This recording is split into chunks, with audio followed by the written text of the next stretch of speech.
अनुनाद प्रभाव। अनुनाद प्रभाव दो प्रकार का होता है, धनात्मक अनुनाद प्रभाव और ऋणात्मक अनुनाद प्रभाव। जब बेंजीन वलय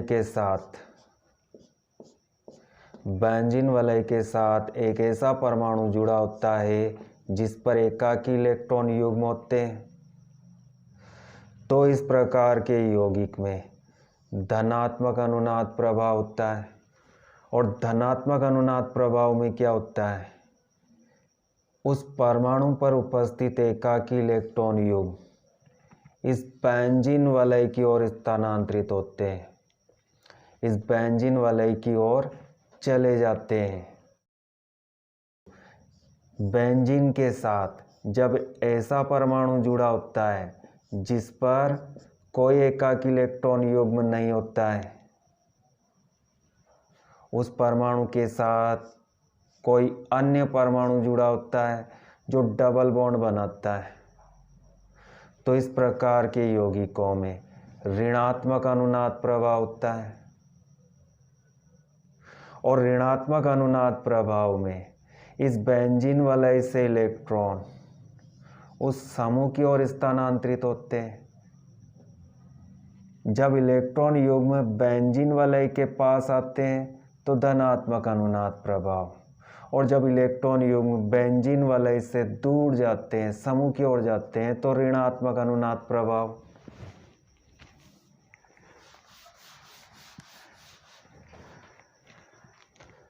बेंजीन में 6 कार्बन परमाणुओं का चक्र होता है।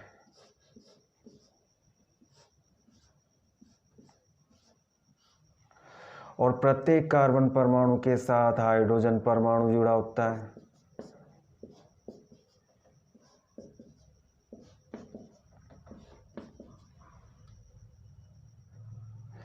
एक हाइड्रोजन परमाणु को हटाकर नाइट्रो समूह को जोड़ देते हैं, तो इस यौगिक का नाम नाइट्रोबेंजीन है। नाइट्रो समूह की संरचना में नाइट्रोजन के साथ एक ऑक्सीजन परमाणु जुड़ा होता है जो डबल बॉन्ड बनाता है, और दूसरा ऑक्सीजन परमाणु इस नाइट्रोजन के साथ उपसहसंयोजक बंध द्वारा जुड़ा होता है। नाइट्रोजन के बाह्यतम कोश में 5 इलेक्ट्रॉन होते हैं। एक इलेक्ट्रॉन इस कार्बन के साथ बंध बनाता है। ऑक्सीजन के साथ नाइट्रोजन के 2 इलेक्ट्रॉन बंध निर्माण में भाग लेते हैं।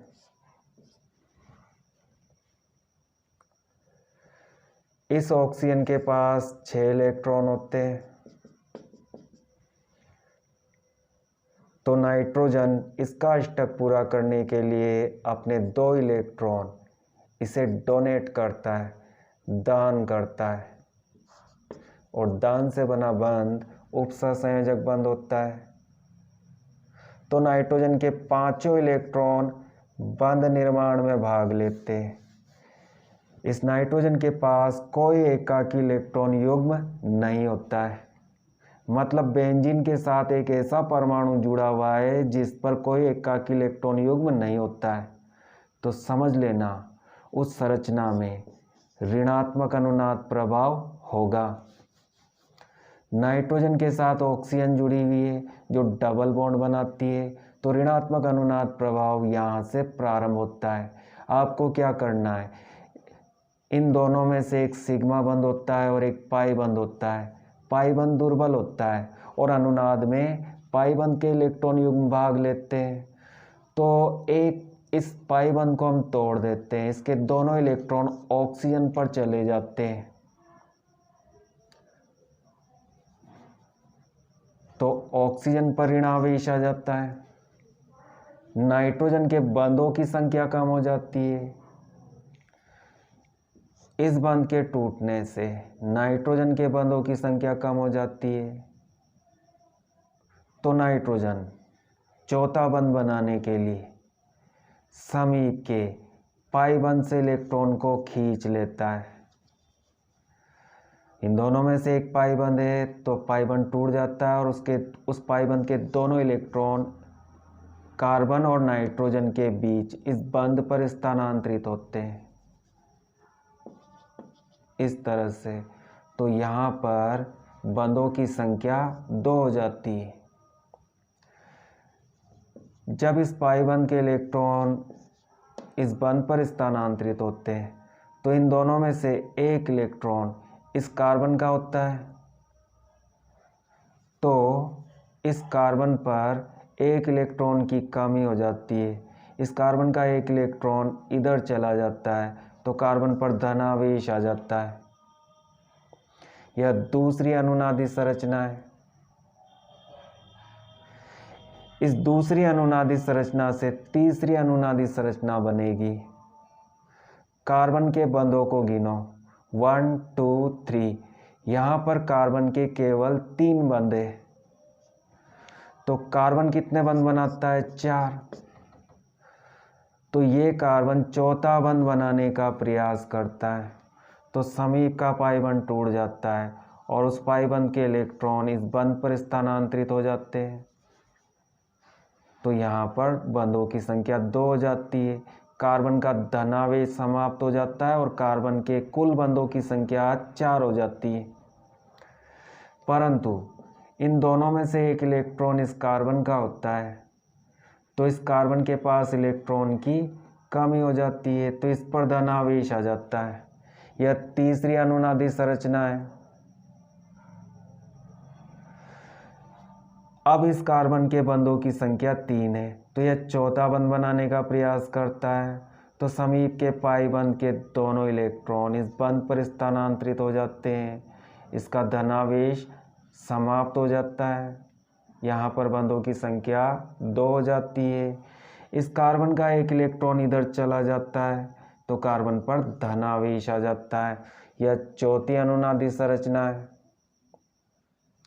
अब ये कार्बन कोशिश करता है कि इसके बंधों की संख्या 4 हो जाए, तो समीप का पाई बंध, ये वाला पाई बंध टूट जाता है और उस पाई बंध के दोनों इलेक्ट्रॉन इस बंध पर स्थानांतरित होते हैं और यहाँ पर बंधों की संख्या 2 हो जाती है। कार्बन खुश हो जाता है क्योंकि उसके बंधों की संख्या 4 हो जाती है।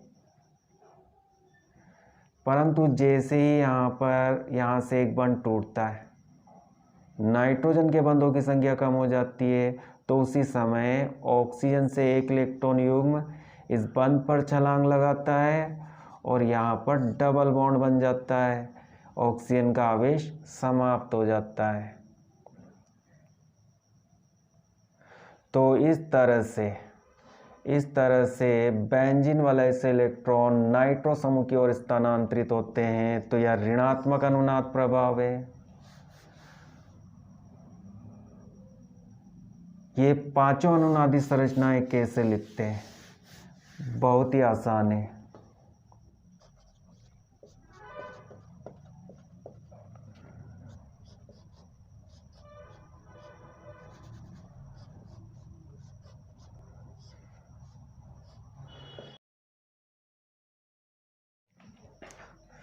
यह प्रथम अनुनादी संरचना है और इसी से द्वितीय अनुनादी संरचना बनाते हैं। तो सबसे पहले हम क्या करते हैं, इस पाई बंध को तोड़ते हैं। उसके इलेक्ट्रॉन ऑक्सीजन पर स्थानांतरित होते हैं, जिससे नाइट्रोजन के बंधों की संख्या कम हो जाती है। तो नाइट्रोजन चौथा बंध बनाने के लिए समीप के पाई बंध से इलेक्ट्रॉन मांगता है, तो समीप का पाई बंध तो यहाँ पर होता है, तो यहाँ से एक पाई बंध टूट जाता है और उसके इलेक्ट्रॉन नाइट्रोजन और कार्बन के बीच चले जाते हैं। तो देखो यहाँ पर डबल बॉन्ड है। अब बंधों की संख्या कितनी हो जाएगी? 1।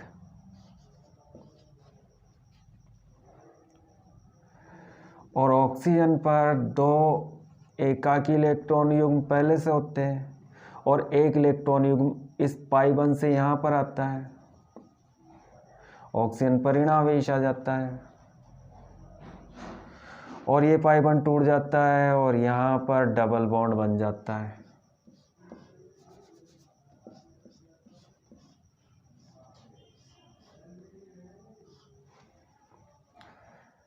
और इस कार्बन पर धनावेश आ जाता है। बाकी बंधों के साथ हमने कुछ भी नहीं किया तो वे जैसे बने होते हैं वैसा बना देते हैं। यह दूसरी अनुनादी संरचना है और इसी दूसरी अनुनादी संरचना से हम तीसरी अनुनादी संरचना बनाते हैं। तो इस पाई बंध के इलेक्ट्रॉन को इस बंध पर स्थानांतरित करते हैं।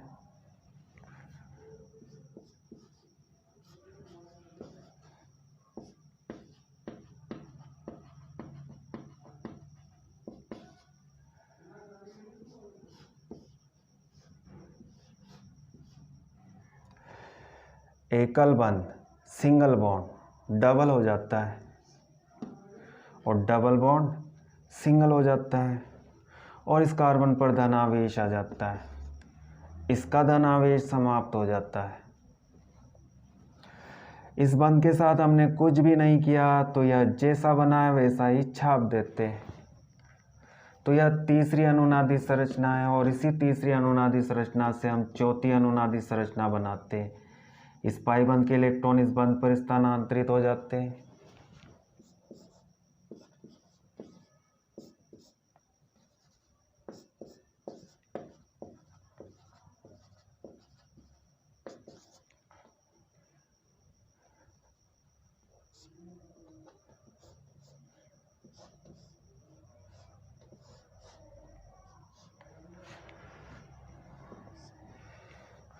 डबल बॉन्ड सिंगल हो जाता है और सिंगल बॉन्ड डबल हो जाता है और इस कार्बन पर धनावेश आ जाता है।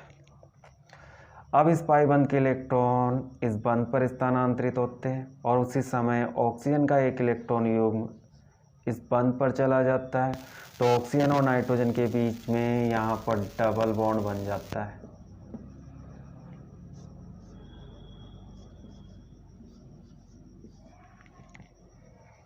और डबल बॉन्ड सिंगल हो जाता है।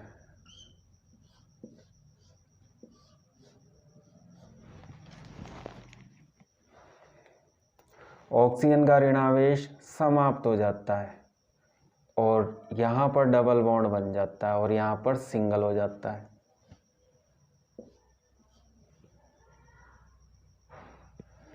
तो यह चौथी अनुनादी संरचना है और यह पांचवी अनुनादी संरचना है।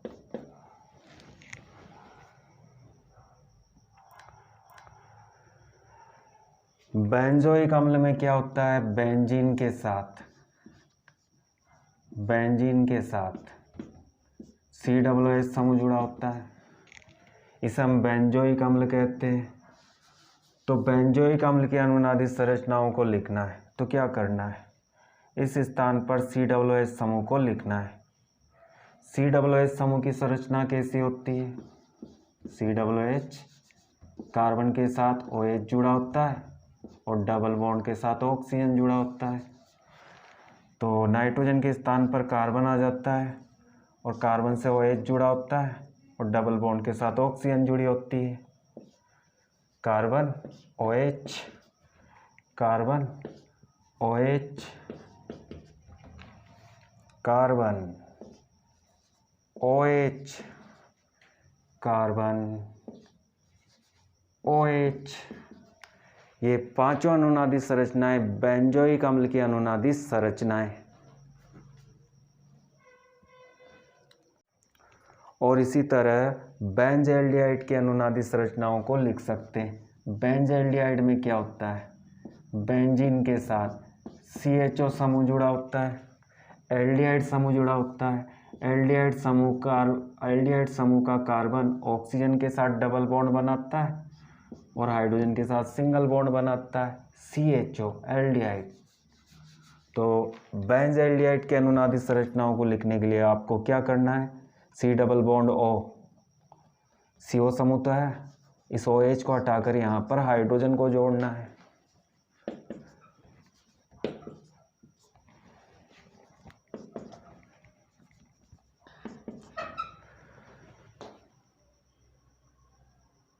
तो ये पांचों अनुनादी संरचनाएं बेंजल्डिहाइड की अनुनादी संरचनाएं।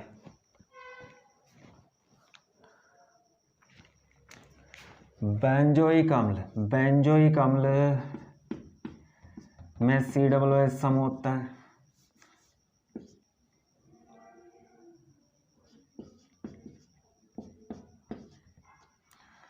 और यहां से हाइड्रोजन को हटा देते हैं तो COO- समूह बेंजीन के साथ जुड़ा होता है। COO-। इस ऋणायन का नाम बेंजोएट होता है। Benzoate ion. और बेंजोएट आयन की अनुनादित संरचनाओं को भी हम बहुत ही सरलता से लिख सकते हैं। कैसे लिखते हैं? COO-। COO-। तो इसका नाम बेंजोएट आयन है।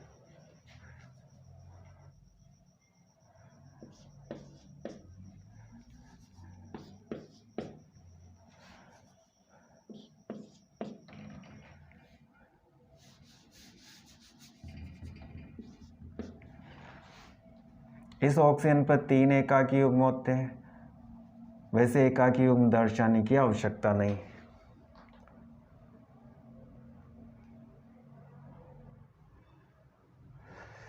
बेंजेमाइड जब बेंजीन के साथ CONH2 समूह जुड़ा होता है तो इसे बेंजेमाइड कहते हैं। और बेंजेमाइड की अनुनादित संरचनाओं को भी लिख सकते हो। बेंजेमाइड की संरचना इस तरह से बनाते हैं।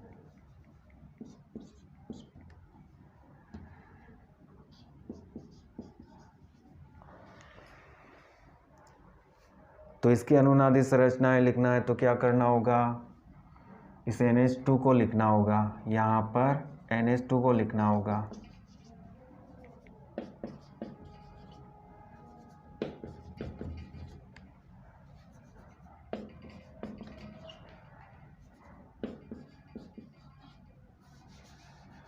बेंजेमाइड की अनुनादित संरचनाएं।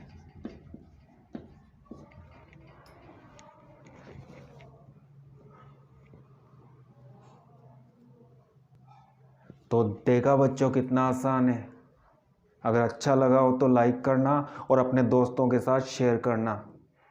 और समझ में आया हो तो कमेंट करके मुझे ज़रूर बताना।